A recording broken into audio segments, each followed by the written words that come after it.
So, hey, how you doing, Miguel? Hey, what's up, Mike? How's it going? Good, good. So, I mean, as with some other people, we selected 6 people to be our 2020 People of the Year for the year, just basically for your your contributions to the township and some of the things that you've done, not just in Maywood, but in surrounding suburbs and even actually beyond the township.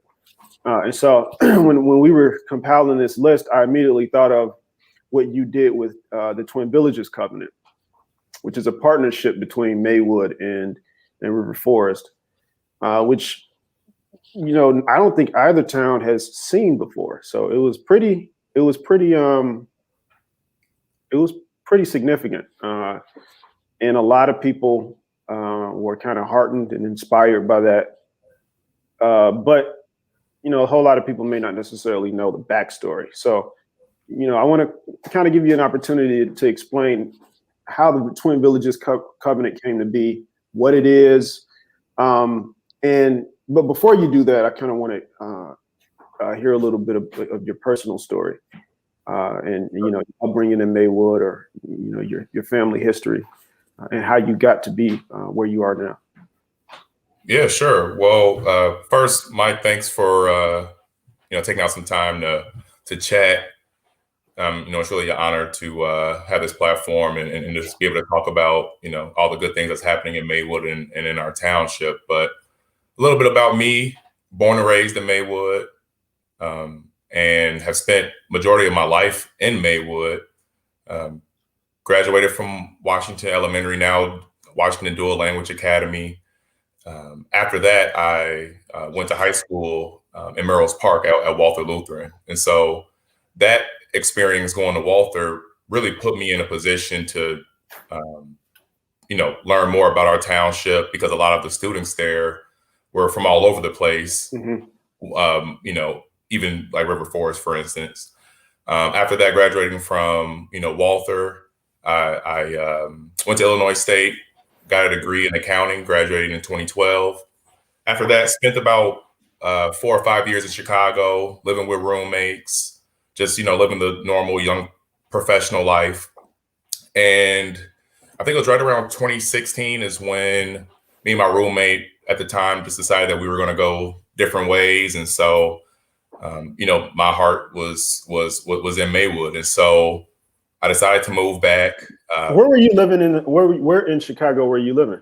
Yeah, so I was living on the west side. So I had a place on Damon and Warren, and then just in that area, kind of like on the and then Fillmore. I had a place on Fillmore, right off Western. So yes, it's been about 4 or 5 years living in Chicago. I'm enjoying myself, but after me and my roommate decided we were going to go different ways, I decided to move back to Maywood. Initially moving in with my mom, and then grabbing my own place. But initially my mindset was that I wanted to get involved and see what I could do to add some value. Given my accounting background, I thought I might be able to have some fresh eyes on things, and so I started attending board meetings. And I remember after a few board meetings, I, introduced myself to the Mayor Perkins, told her that I wanted to get involved. She threw out the idea of, looking into a commission. And so after, a couple meetings or two, there became an opening on the Planning and Zoning Board of Appeals. And so that's where I got my start as it relates to, just Maywood government. After that, I also got introduced to Trustee Kenyatta Wellington, and she's the one that got me started with the Maywood Fest. So the Maywood Fest and the Planning and Zoning Board of Appeals is where I got my start, and how I ultimately ended up deciding that I wanted to run for a trustee. I knew based on getting involved with the Planning and Zoning Board, that the platform that I wanted to have, I needed to be on the type of changes or the type of ideas that I had, I needed maybe a bigger platform. And so that's when I had in my mind that I wanted to potentially run for trustee, but I didn't really know how to go about doing that. And then randomly, I ran into Trustee Isaiah Brandon at the barbershop. I recognized him, just because, he's one of Maywood's kids. And so I recognized him, but didn't know a whole lot about him. And we started having conversations, and that's where, he kind of introduced me to the idea of, okay, here's how you could go about it. And then, we end up, running on a slate together in April of 2019. And I was fortunate enough to get elected. And so that's kind of how I got here. I want to address, we have some questions from some people who are asking some things that are somewhat unrelated to the Village Covenant, the Twin Villages Covenant. Sure. We're gonna put those on the screen after we talk about the Twin Villages Covenant. Okay. And once we transition into talking about your role as trustee, so just for people who may be watching and want to know about some things that aren't specific to the covenant. But you mentioned that you had you went to high school in Merrill's Park, and you've kind of seen you've been around people from a variety of different communities in the area. What was your experience, either as a child or as an adult, with River Forest, Maywood's neighbor to the east, and how did those those experiences, if they were formative experiences, or if they were experiences that you gained later in life, how did they inform your decision to do what you did with creating the Twin Villages Covenant?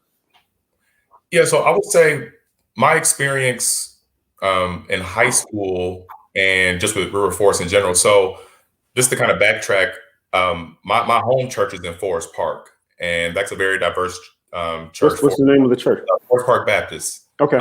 On Harlem and Dixon.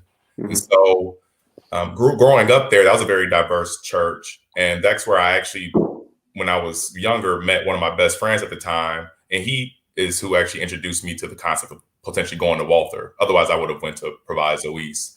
Somebody asked why not East. So yeah, there's the answer to that question. Yeah, you're right. So I'll put that on the screen. So that's why, it was the idea of I wanted to go to school with my best friend. And my mom thought it was a good idea to go to Walther. And so, through that friendship, my first job was as a janitor at Concordia. And so his dad worked at Concordia, and he ended up, setting me up to get a job as a janitor. So, I used to walk from my house. I grew up on 12th and St. Charles. I would walk to Concordia and back all the time. And so that's where I started formulating the ideas of, just getting familiar with the community and how it changes block by block, and how First Avenue reminded me of Austin Boulevard, and how I always thought that I wanted to do something about that one day. I didn't know how that would be. Austin Boulevard being the division or the boundary separating Oak Park and the west side. Boston, yeah. And how I thought there was always such an obvious difference, just in the other side of those streets, and how I've always thought about First Avenue in that way. And also, when I was walking, I always noticed that there weren't sidewalks, for commuting to Maywood to River Forest, and I had to walk really close to the side of the street, just so I wouldn't get hit by a car. So those are other ways where I thought, for us to be neighbors, there's some opportunities for us to be more inviting, but that wasn't exactly how the Twin Village Covenant came about. So how that came about was, going back to about May of 2020, George Floyd gets murdered. And so, of course, just like everyone else, I was very emotional about that. A week later, a hate crime incident happens in Jewel in River Forest. Right. In the parking lot.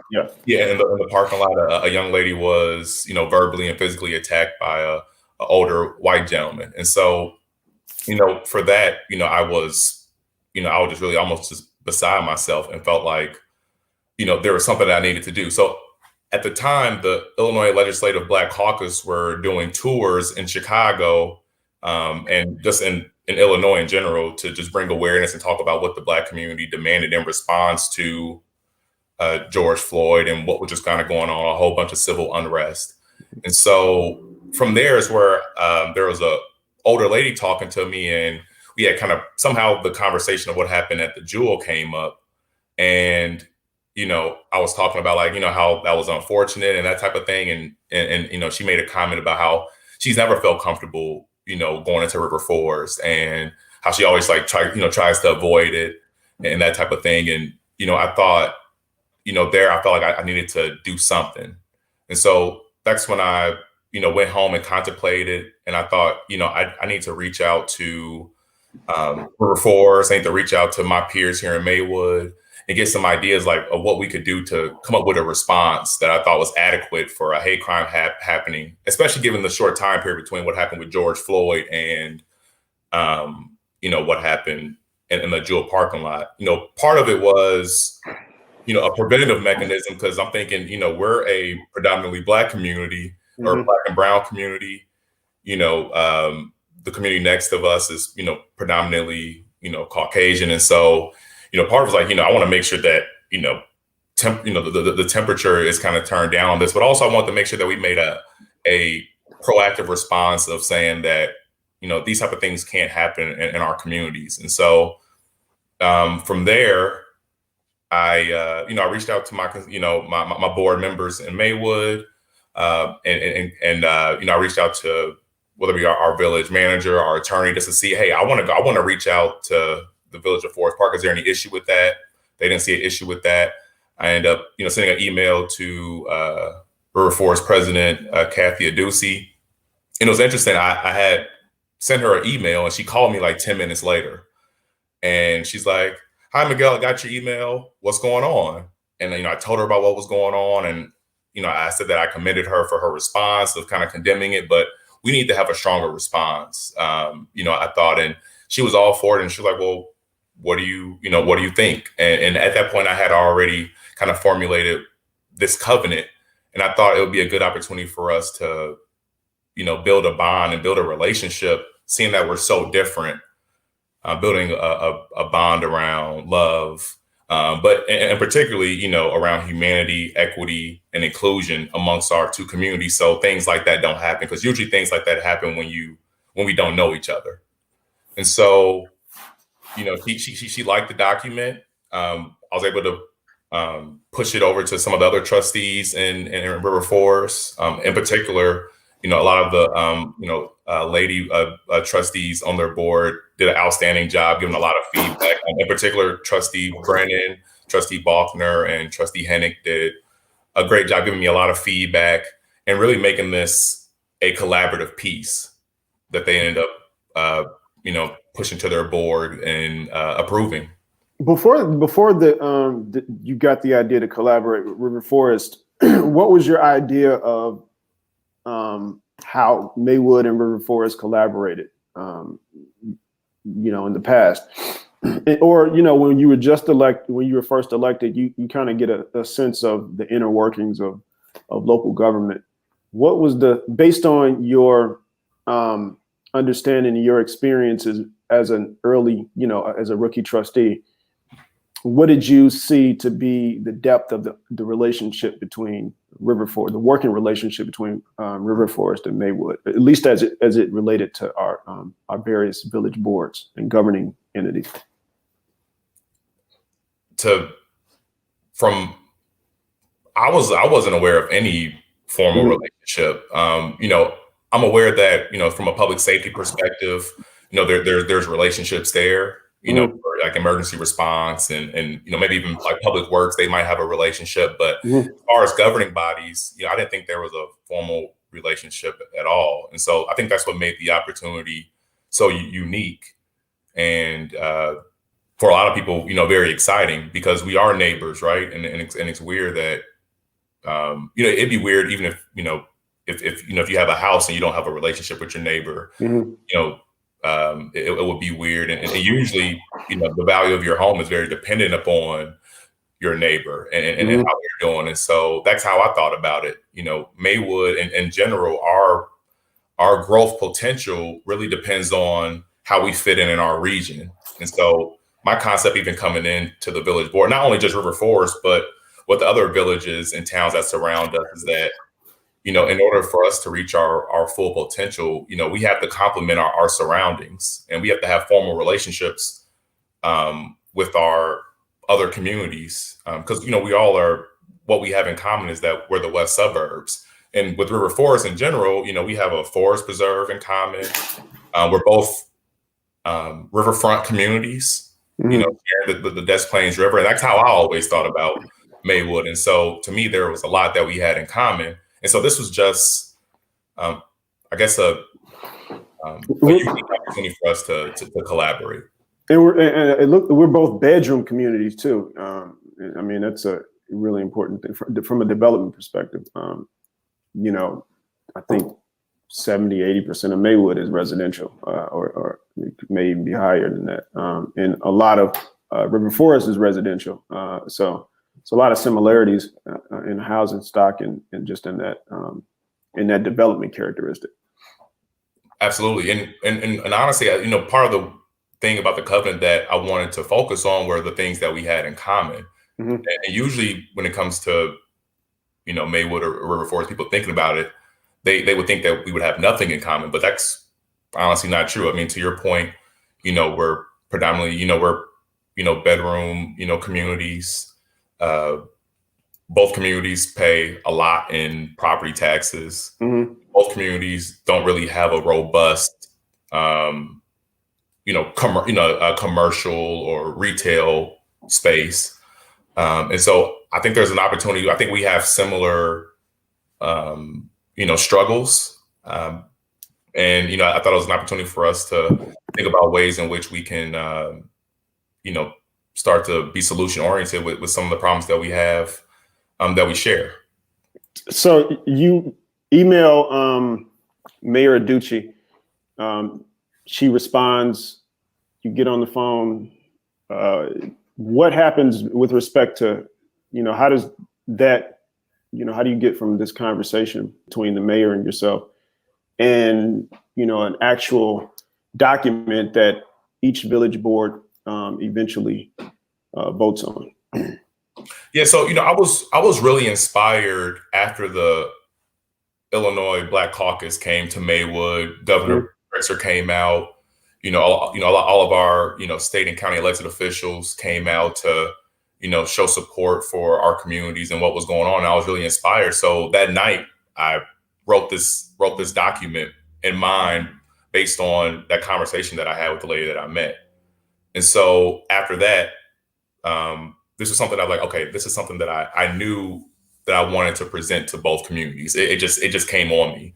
After that, I vetted the idea with my Maywood board colleagues.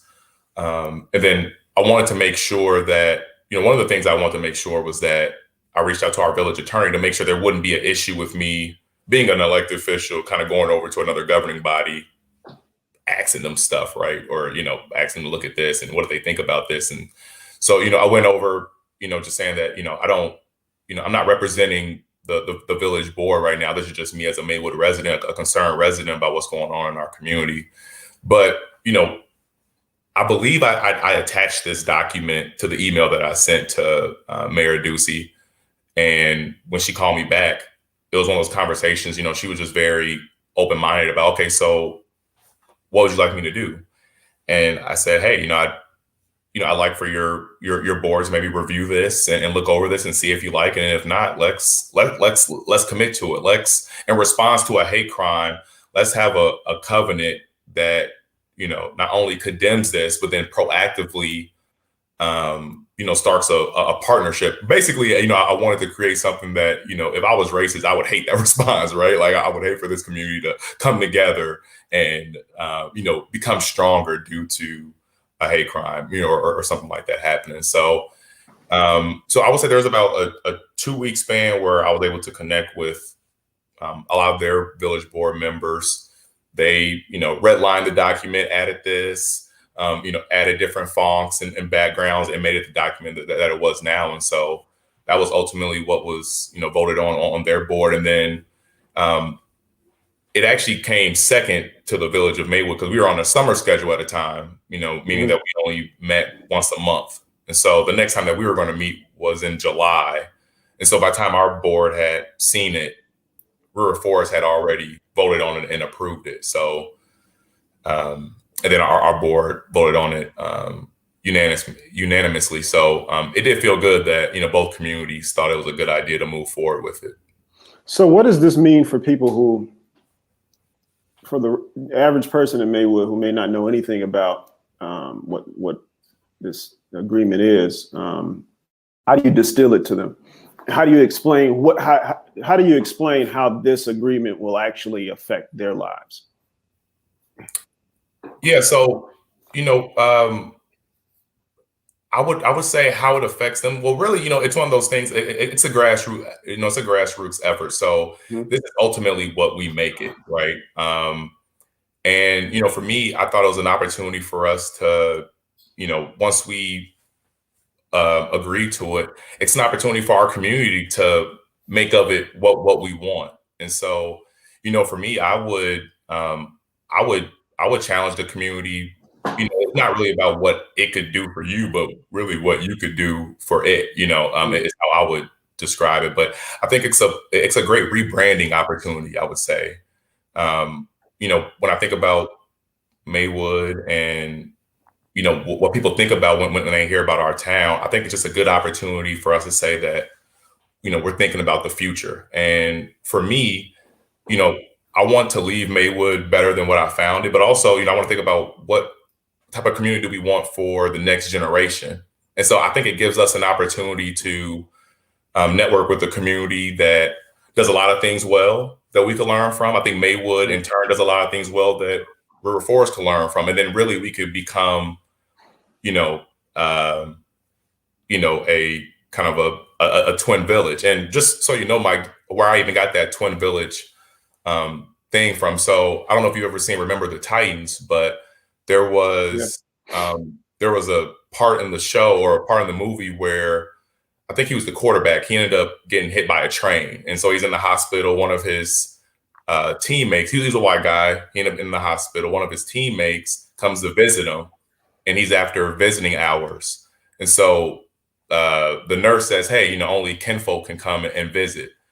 And, I think his name was Bertier. He was laying on the bed and he was like, we're twins. Can't you see the resemblance? Mm-hmm. And I thought it was just ironic because Maywood and River Forest, we obviously don't look alike, and we have a lot of differences, but we can have a relationship and a partnership that people might not from the outside in might not be able to see, but that's what we're looking to formulate. So my response to a resident like that was that, hey, I think there's a lot of opportunity for us to get involved and do something new. So I was at was it the first joint planning meeting that was at Maywood Fine Arts late last year? The meet and greet. Yeah, was that October, I believe? Yeah. And residents had a variety of different things that they had thrown out with respect to collaborating, and how these Maywood and River Forest could just do some low hanging fruit type of stuff, whether it be partnering on a parade or something. But then there was sort of higher level type stuff that may take a while to do, really meaty type stuff like partnering up on, going after contracts and stuff like that, or negotiating various village municipal contracts, or utilizing each other's public works resources, whatever that may look like. Can you just very quickly explain, what happens after that meeting, how people who may be interested in getting involved in the collaboration, how they can get involved and how they can participate, and what can we expect from the covenant going forward? So those are good questions. There were a lot of ideas that were thrown out, as you mentioned. So that meeting happened at our Maywood Fine Arts facility. Thank you to Lois Baum and her crew for hosting us. But there's a lot of discussions that happened. I think we left feeling really enthusiastic and, really, charged up about it. I believe both communities are looking to create either a task force or a working group to help drive this conversation. And so that's where we are right now. I'm charging myself. I need to get this back. We actually took a break probably from November to about February on the Maywood side, but I plan to bring this back on the radar for our village. Can they contact you? Is there a number that they can call or somebody an email to reach out? You can email me or contact me. So what's your email? Yeah, so my email is mjones@maywood-il.org. Okay. So anyone that wants to get involved, feel free to hit me up. And then also my direct village cell is also 708-288-8604. And so, but to answer your question though,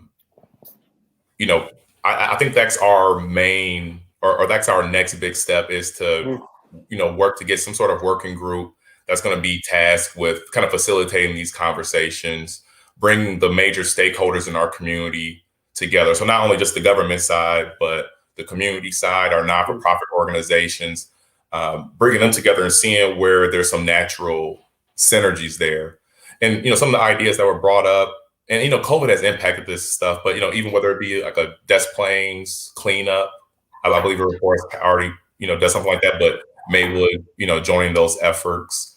And then as we start just to, the other part too is we don't want to force some of that big stuff first. I think the first step is to develop trust and to develop a rapport and to get to know each other and get to know what our different communities offer. And I think that will in turn transition into, okay, here are some things, whether it be, facility sharing or, contracts or, equipment, like that type of thing. I think those type of conversations become a little bit more natural and authentic, once you have gotten comfortable with each other. So for me, my priority right now is just to make sure that each community kind of has opportunities to get to know the other one and to build those relationships. Because ultimately the point of the covenant was in response to a hate crime. And I believe things like that happen when we don't know each other.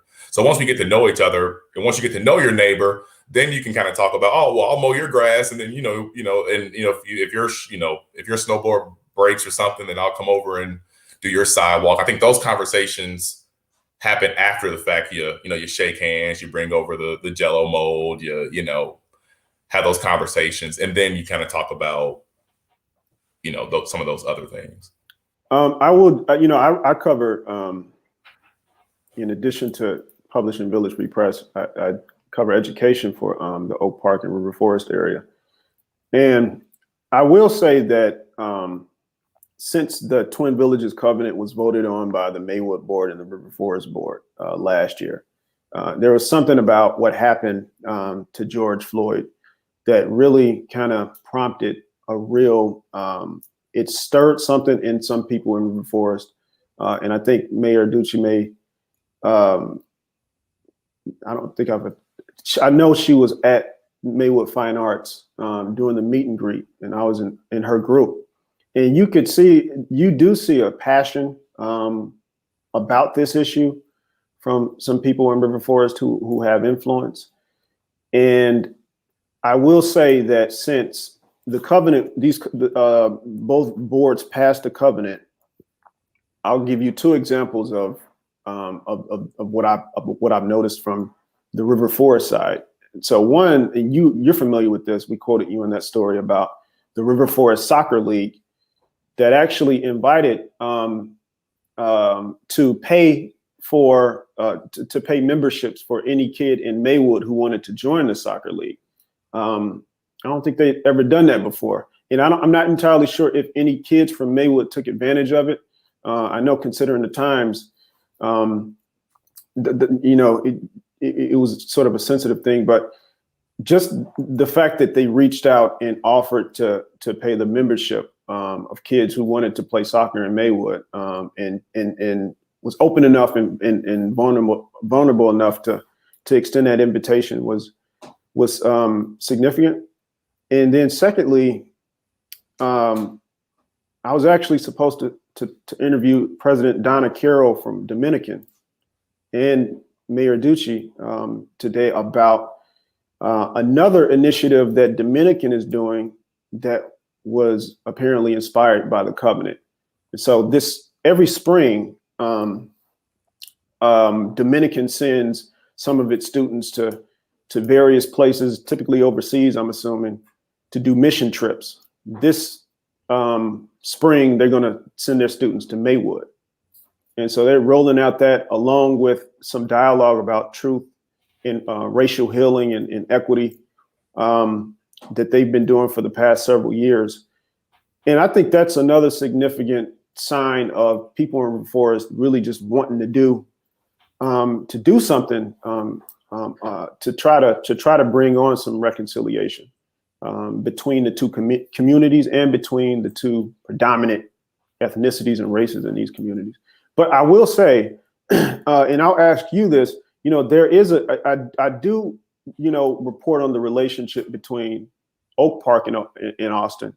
It's very similar to the relationship between River Forest and Maywood. And so one of the challenges that people who want to do good from Oak Park, who want to do good in Austin, one of the challenges is this, and I usually got to put it out there, there's this paternalism, and there's a one-way street, that charity goes one way from Oak Park to Austin, mm-hmm. but the dollars go the other way, from Austin to Oak Park.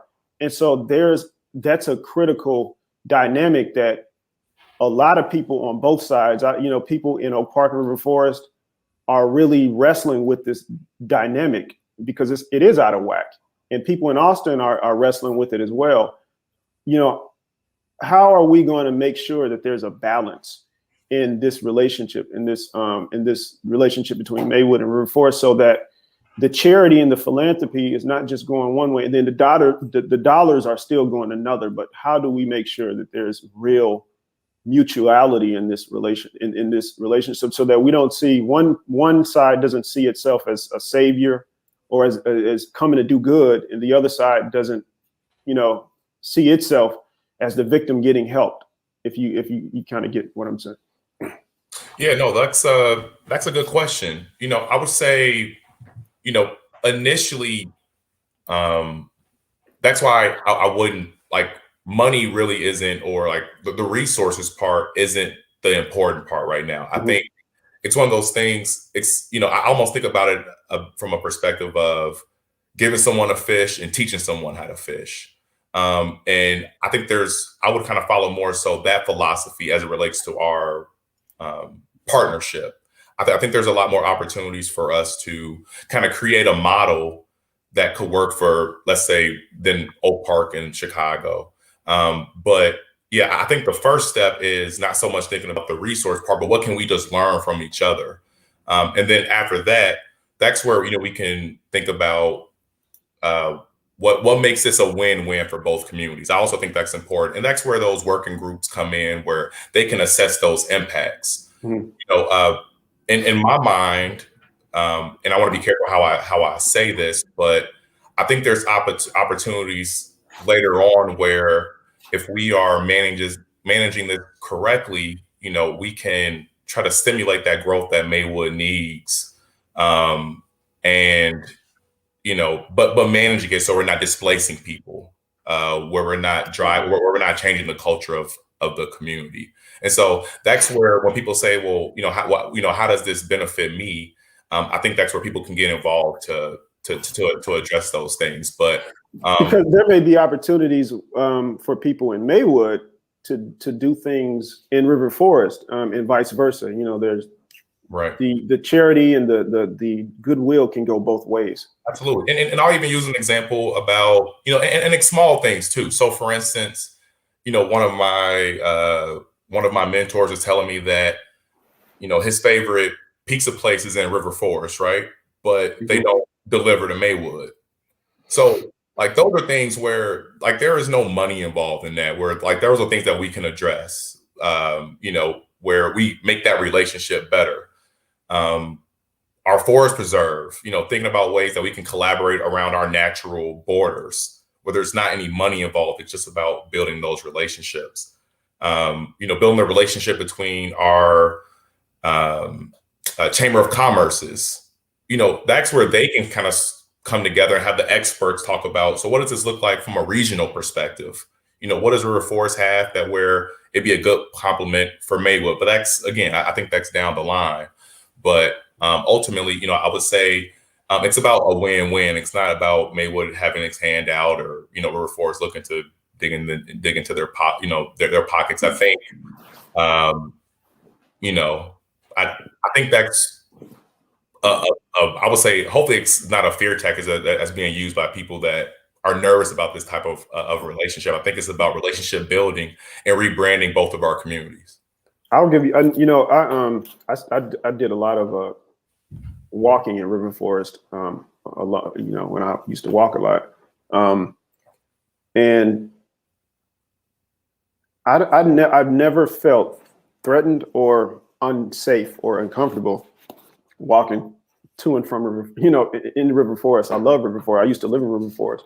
But I will say that there's an invisible barrier that a lot of people, at least I know, people, relatives of mine, people who go to my church in Maywood or whatever the case may be, they have this invisible barrier that they put between Maywood and I was driving in a car with this older lady who goes to my church, and this was years ago, like 7-8 years ago, and I was walking from along Lake Street from Maywood with the intent to go to Dominican because I would always go to their library and just hang out and read and study.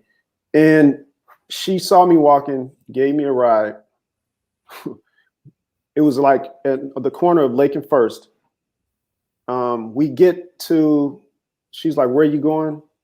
I tell her where I'm going. We get to Lake and Thatcher. And she was like, "Where you going? Where? This is far." She couldn't believe that, it wasn't a quarter of a mile, but she just couldn't believe for her, that was another world. You could tell that she rarely ventured into.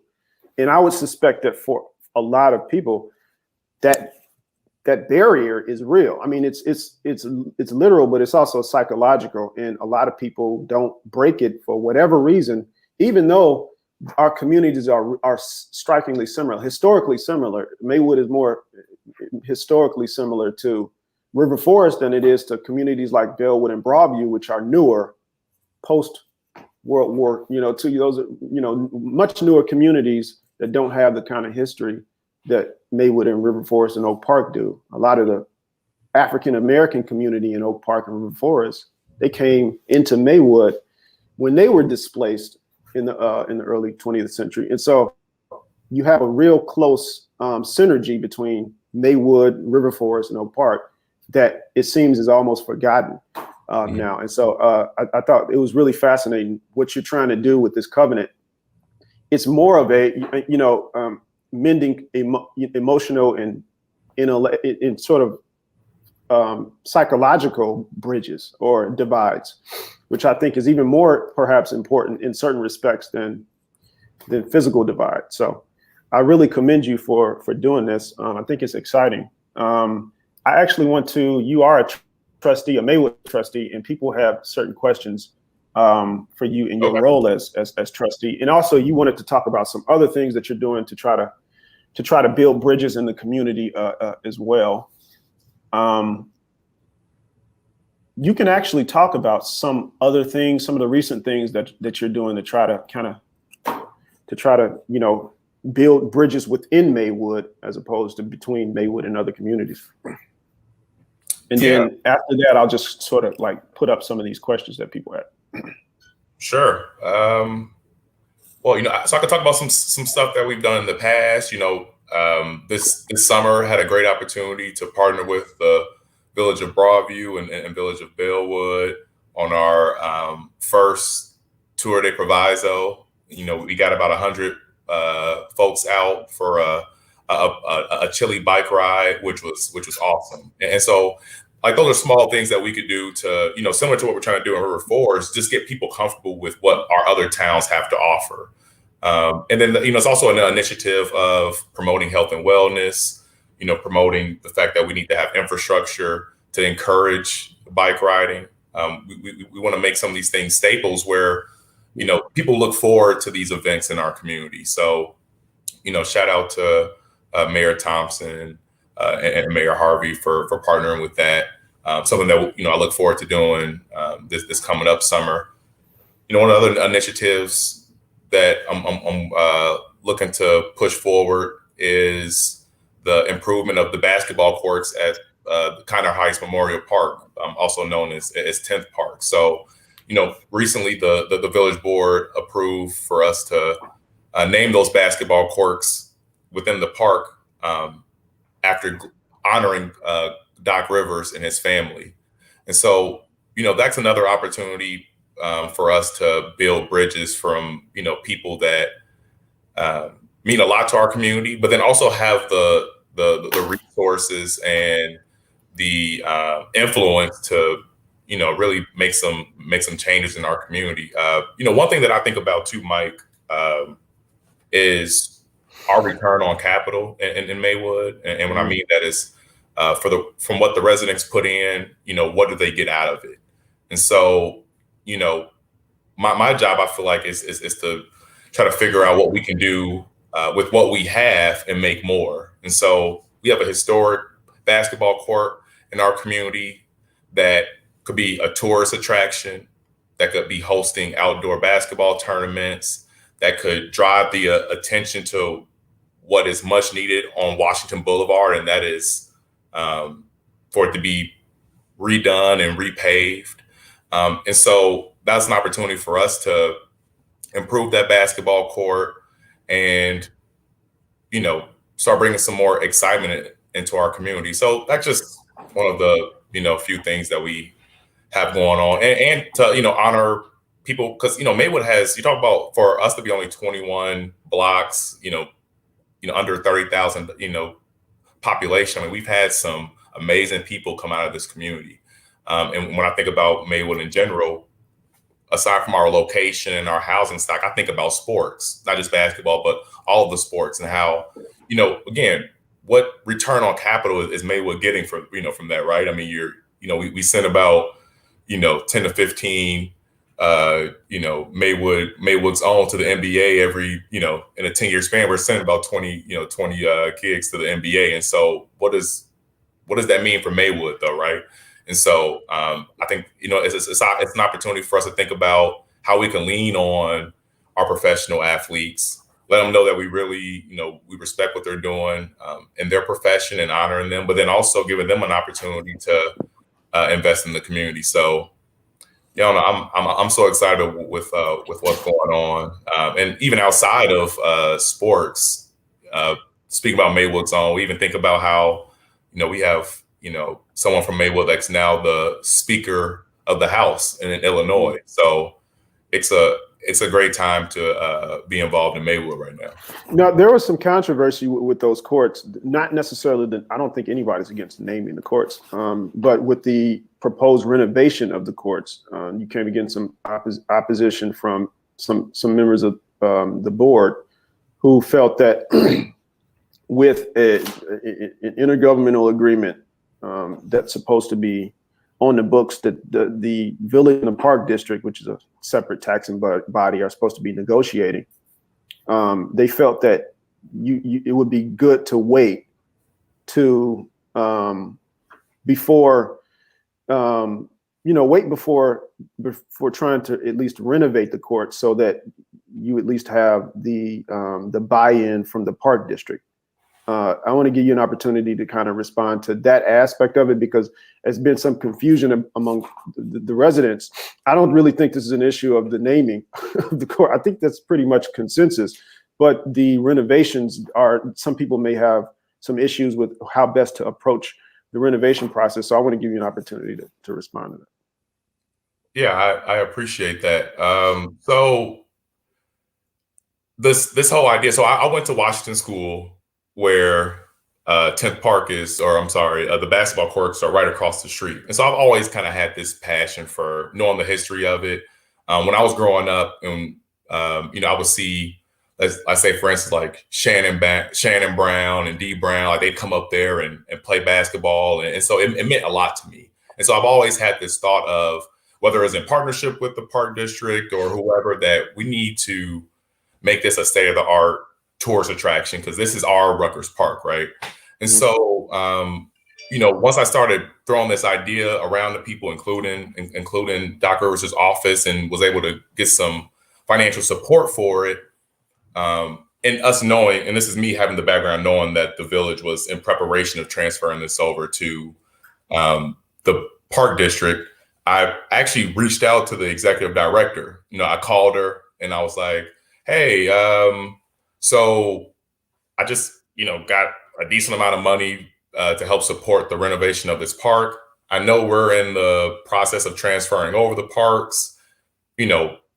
What's your thoughts? Like, if you receive this money, what would you do? And, I got the same response that she gave at our board meeting, which for me was, hey, your energy needs to be into transferring these parks and allow us to do recreation. And so what I was trying to explain to her is that, we end up getting a grant, end up getting some donations, and this whole transfer has been happening since 2006, 2007. So I wasn't, for me, I didn't know how long this would take, right? And so there's a sense of urgency for me, like, hey, I want to move forward with this, but, I also want to get your thoughts, because, I do think, there is an expertise there. And so, so the feedback that I got was basically, you shouldn't move forward with it because this is something that we should be doing. And so I was like, okay, well, if you guys accept the parks, then, then you're right, then you'd be doing it. This is unbeknownst to me that I didn't know that. So this deal that we had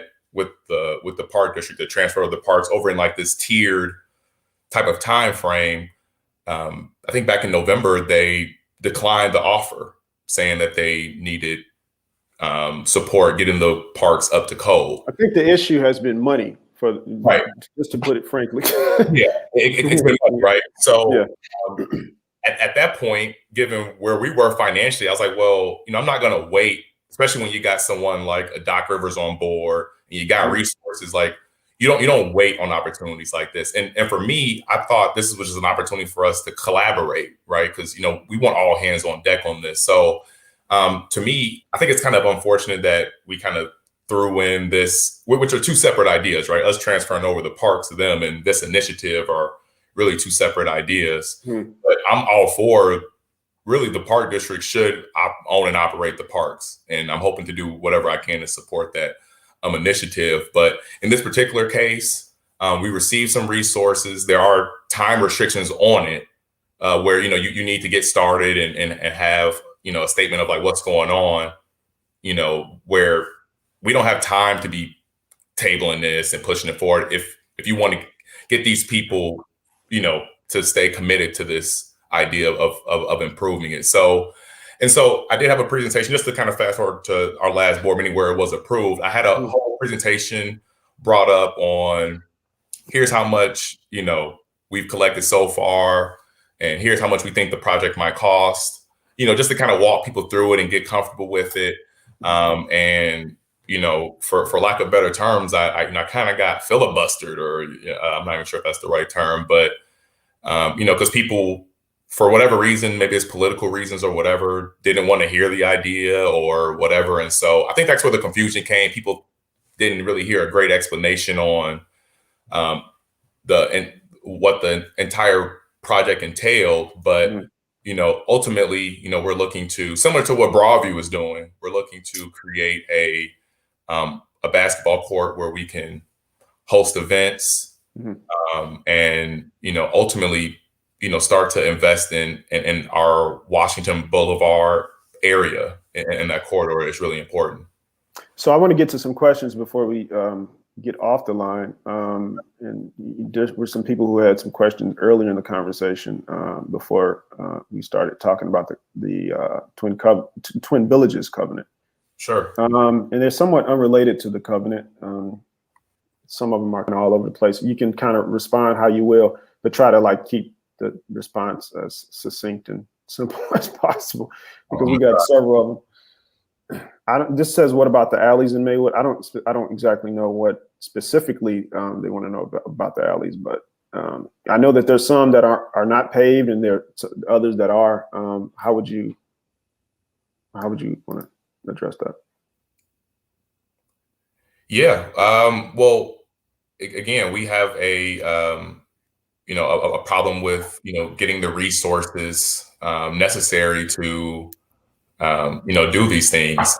Yeah, I didn't know going into it how much it costs. Like, I think one alley, and I could be off on this, I think one alley to completely repave it or redo it is like $300,000-$400,000, if I'm not mistaken. I remember this number out here of how much Washington Boulevard costs to fix from like 9th Avenue to 21st is like $8 or $9 million, if I'm not mistaken. So, well, and then you have some alleys that are in TIF districts, tax and increment financing districts, that are easier to pay for because you can use the money that you get from TIF, whereas others that are outside of it, it's much harder to pay for because that money has to come from the general fund, which is what you guys are a lot tighter with, right. because that money is restricted. You can't just use it on everything. But is there like some type of inventory for which alleys need to be paved, which aren't, and is there a schedule for these? There is a schedule. I believe our engineers, are tasked with identifying all of the alleys in Maywood, which ones, kind of prioritizing the ones that need the most attention, and what that cost will entail. And based on our budget is how we tackle those, and where they are, if they are in TIF areas, or what have you. And we do have a schedule, but as mentioned, those a lot of these things are very cost prohibitive. So that's where I would say, and where our residents need to just know that, as a board, we have to figure out how to generate revenue in our community. I know a lot of times we talk about reducing cost, and that is good, and that is an important part of the formula, but we have to develop reasons why people would want to, outside of the taxpayers, would want to invest money in our communities. And then and it's also, state support as well. There is a Black agenda that's happening now in Springfield that is calling for major investment into the Black community. So not only is it a local issue, but a lot of these things are state issues as well. And it's not just specific to Maywood. I mean, you can go to a lot of Black and brown communities, even in Chicago, and they're going to have similar issues as well. And then also another thing is, once you get these things fixed, you have to have a routine maintenance schedule as well to upkeep it. So those things are complex issues that we're trying to figure out. But that's why it's important too that you connect with your other communities, especially communities that have figured out a system to keep their infrastructure nice, and figure out, okay, what are they doing well? What can Maywood learn from them? Is there something to learn? If it's about getting advocacy at the state level, would they join us, in this fight for investment? And so that's why it's also important to make sure that you have a regional perspective on some of these things, and getting allies. I think that's really important for the village of Maywood. This question is specific to the courts. Someone is asking how much will it cost just Jeffrey Dean Harris, and how much is already raised? Yeah, so we're actually figuring out how much it's going to cost now. So a part of that vote on, I believe it was the 19th, was to get an RFP. So we're going to get some local contractors out there to be able to vet that cost. If I had to throw a number out there, just so people feel comfortable, I would probably think we're probably in the range of somewhere between $100 and $150,000 is what I would think something like that will cost. But that's including, a bulk of the cost is, breaking the ground, removing the ground. I saw a cost of somewhere like there was a $25,000 or $20,000 figure in your earlier. Yeah. I'm assuming that was kind of off. Yeah, no. So so here's where learning comes in, and here's why I called the park district too. And this is me learning, because again, I have no idea how some of this stuff goes, right? So in my mind, so when I grew up playing basketball, we would play basketball anywhere, right? Like, we could be in the alley with milk cartons and like playing basketball. So for me, my initial thought was, let's just upgrade the backboards and the rims. Like, let's get some glass backboards, let's get some breakaway rims, and maybe update the bleachers, throw some paint on it, and call it a day. And so when I presented this idea to other people, they're like, "Man, if you're gonna put Doc's name on it, you got to go all out." And then what happens is, like, Broadview, they're doing like 2 basketball courts, and they're completely renovating it. And so that's where it's like, oh, okay, I can't just do that. And so that's where we had. So it grew as input. It grew as input, which is why input is important, which is why I think I would love to partner with entities that do this. But how we're going to pay for it is, my idea is similar to what Glenn did back in the day. So when Doc Rivers came to, when he was in the NBA and he remodeled the court back in the 90s, he didn't do it out of his own pocket. Yeah, Reebok or his sneaker company to do it. Reebok. And so a similar idea is, in how we build partnerships with different brands, is you present this idea, you give them a pitch, and see who wants to partner with you. So, but we raised a little over $20,000 already for the project. So you're about a fifth of the way there, or maybe fifth, or a sixth maybe. Yeah. But we understand that the project is going to be one where we're going to be looking for a major brand to come in and sponsor this. And be honest, I think we're going to have a lot of people lining up to want to be a part of this. So so that's the idea. At first, when I first thought about it, I legitimately just thought, oh yeah, we'll update the backboards and the rims and throw some paint on it and call it a day. And people were like, dude, you can't do that, man. You gotta, one of the park district commissioners were telling me, yeah, there's standing water out there. Like when it rains, there's standing water out there. We need to address that, whether it be, plumbing issues, the lighting, like if you're going to have a nice basketball court, you need to have adequate lighting, you need to have updated lighting, fencing, all that stuff.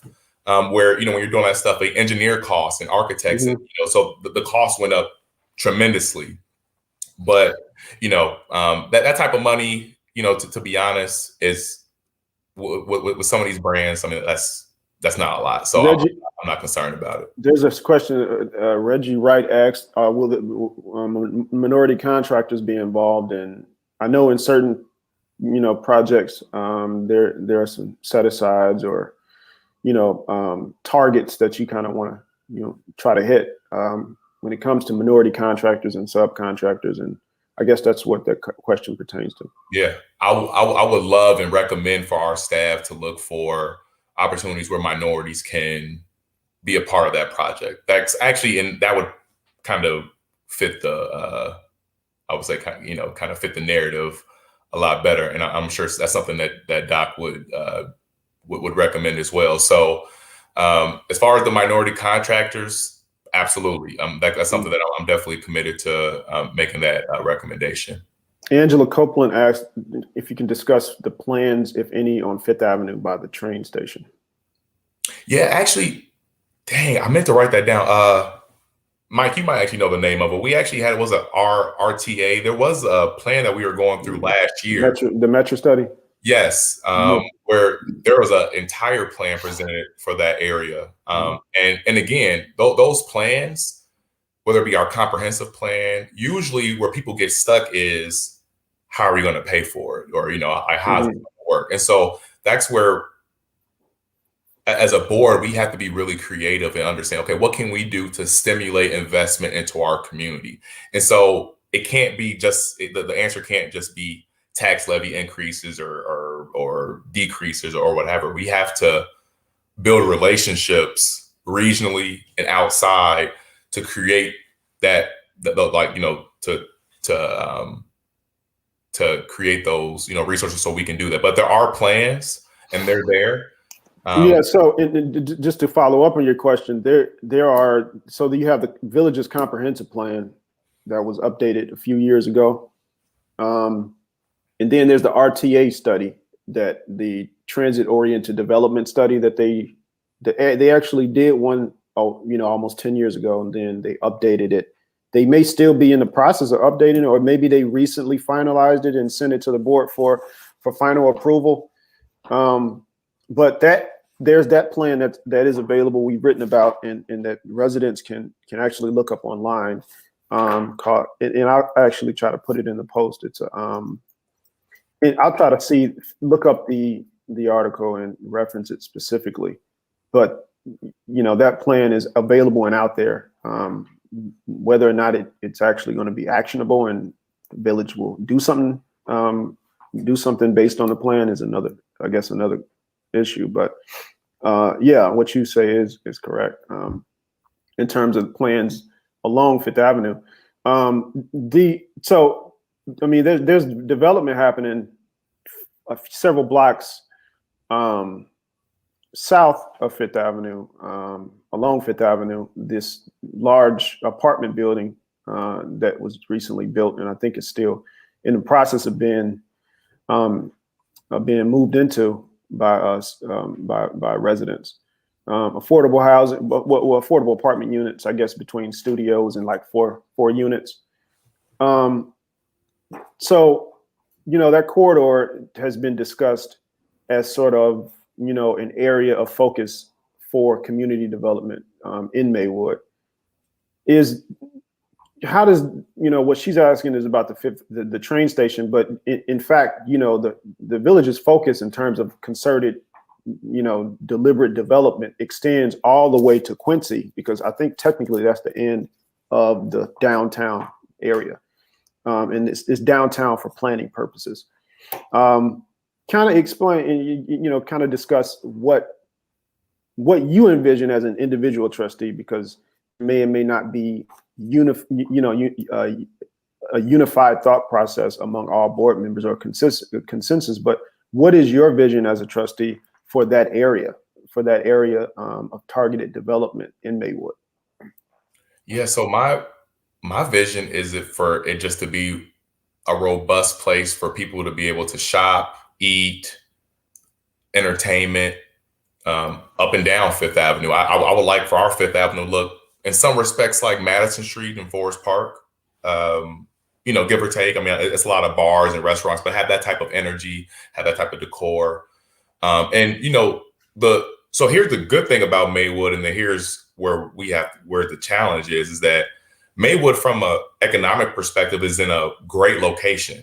You know, like we're talking about, we're neighbors with River Forest and Oak Park and Forest Park. You know, we're right off, you know, the E-way. You know, we have 3 exits right by O'Hare, Midway, that type of thing. So there's opportunities for us to pitch these ideas to developers, for them to get bought in.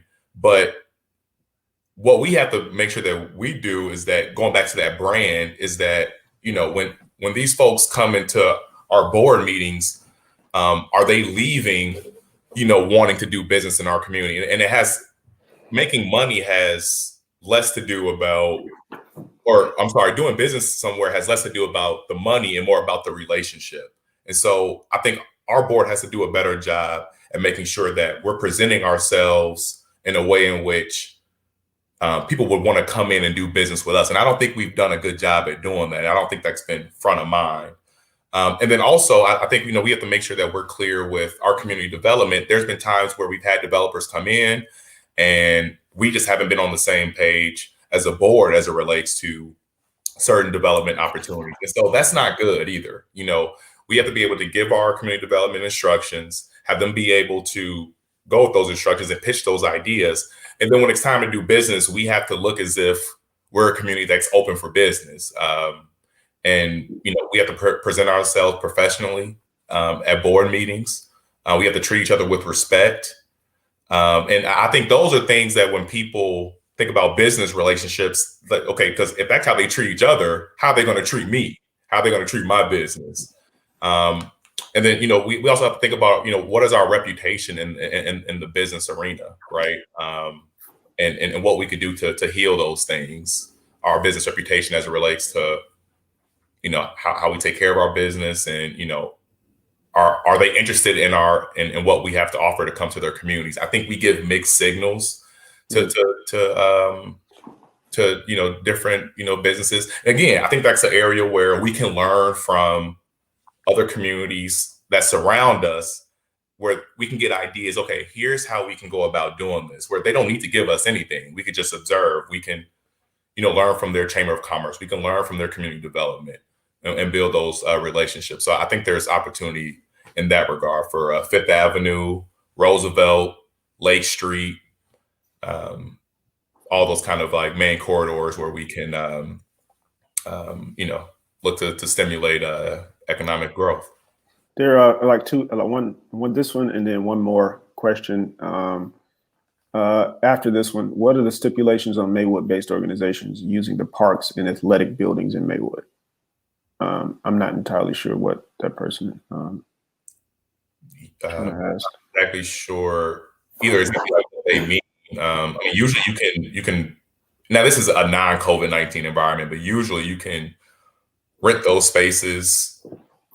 Whether it be our 200 building or our parks, whatever, you can reserve them and rent them. You have to go through our village and do those things. But I would imagine the same thing's going to be, when the park district has it, is, you're going to have to go through that process of, renting those spaces or whatever. But I will say just to briefly, there is a big opportunity for us to, with some of our organizations, our youth organizations. One that comes to mind is like Athletic Connection or DANCA or whatever. That's making sure that these organizations do a lot for our community, and so making sure that we're looking to just make sure we have a good relationship with these entities, and looking for ways to partner. I'm just big on collaboration, so I'm not sure if that answered the question, but that's what I got from that. Okay. This is pretty kind of long, but I think so. There are a few aspects. The $20,000 to $35,000 proposal, I believe this is in reference to your proposal, the earlier one, I guess. It says it was proposed by the park district director, but I don't know if he means to say that it was proposed with the implicit backing of the district. I'm not entirely sure, but if you want to take that however you want to take it. And then the second aspect is the safety plan. I think he's talking about the Broadview's courts, the basketball courts, that because you did compare the Maywood courts to the Broadview courts. He's saying that Broadview doesn't have a similar crime problem. What is the safety plan for the Maywood basketball courts? I believe that's what that question is asking. Yeah. So you can take them like 1A and 1B, I guess. Sure. So I guess going back to the court proposal. So yeah, the initial, I guess, budget for that project for me, when I initially, before I kind of pitched this idea to other folks, was that $25,000 to upgrade the rims and the bleachers. Where a lot of the costs where it increased significantly is when you're looking to, resurface the ground or, break ground, plumbing issues, electrical, those at, those at substantial cost. As far as the issues that we're dealing with, as far as, crime in our community. Yeah, I mean, of course, that's going to definitely deter people, from doing business in our community. But the response to it is really two things. One, it goes back to the best solution to crime is investment. Like, usually that happens. Crime in communities like ours happen because of people are usually sitting idle and they're looking for ways to make money for themselves, or, families don't have the resources to, whether it be feed their kids or whatever. And a lot of these, kids are kind of growing up on their own, growing up with their grandparents. And so, I think, again, it's about seeing what we could do to provide the resources necessary to curb those type of issues. And then the other thing is that we have to empower our residents. I think that's where block clubs come in. Mhm. I think that's where the men in our community, we have to step up, and make sure that, we talk about kind of policing our own, but you gotta break it down from a block by block perspective, right? On your block, do you know your neighbors? Do you know, do you have a relationship where there is a culture, on this block? And I think that's how you address those things. But these are issues that aren't new.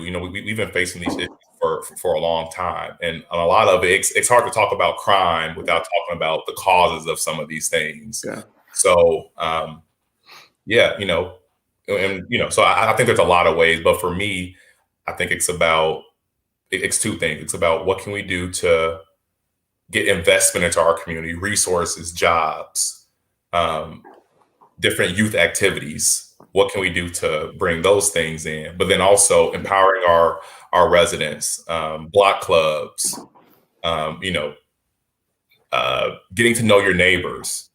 In our communities, in our communities, sometimes we call it nosy to kind of know what's going on over there, or what are they doing over there. But in a lot of communities, that's just standard. Like even for instance, one of the things that I love about River Forest is that if you drive through at night, let's say after 10 o'clock, you won't see any cars on the block, like parked on the street. Mhm. And part of it, they have driveways, and I understand that it's different from Maywood and Bellwood. They have driveways or whatever. But what I love about it is that if you're parked on the block after a certain time, you just stick out like a sore thumb. Mhm. Like if it's 11 o'clock and you're parked on the street, you're the only car parked on the street. So it's when you create that culture, it's very obvious when there's something weird. And so, that resident might call their neighbor and say, "Hey, I noticed there's a car parked in front of your street. I didn't recognize it. Is that yours, or that a friend or whatever?" And that's how you start to police your own and taking that ownership of our community. So I think that's just one example again of ways we can try to tackle those issues. Well, this was supposed to be a 30-minute conversation, and it turned into something much longer. But I think your position as a trustee, I guess, drew a lot of questions, and we wanted to make sure that people were able to pose questions to you. Like I said, I'm fascinated by what you're doing with this Twin Villages Covenant. I think it's great. I think it's inspirational. It's exciting. It does emphasize the similarities between Maywood and River Forest in a way that nothing really has done before. And I hope it inspires some real substantial collaboration and some meaningful change. And I'm pretty confident that it will. So congratulations again, Miguel. I appreciate you talking to me. Thank you, everybody else who joined. Good night. Thanks, Mike. Appreciate it. Yep.